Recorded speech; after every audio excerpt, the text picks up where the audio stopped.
আমার বয়স অল্প, টিপটাপে করি গল্প। গুরু গল্প করলাম শুরু। চিকচিক করে বালি, কোথাও নাই কাদা। ফেসবুকে যায়া দেখি কালো মেয়ে সাদা। আজকালকার চ্যাংরাগুলার ভালোবাসার দাবি।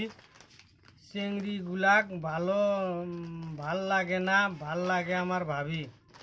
17 তারিখ ঈদের দিন, ঈদে বড় মজা।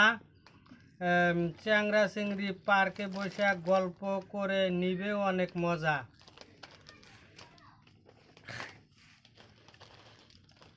আষাঢ় মাসে বৃষ্টি নামা পথঘাট করছে নষ্ট। চ্যাংরা চিংড়ি ঘুরবার আইসা মনে পাইল কষ্ট। মাও খারাপ বাপ ভালো, বিড়ি ভালো আরো ভালো সাদা। আমার জানের বাড়িত আমি জামু, কে দিব আমায় বাধা। ইতি জান কেমন আছো?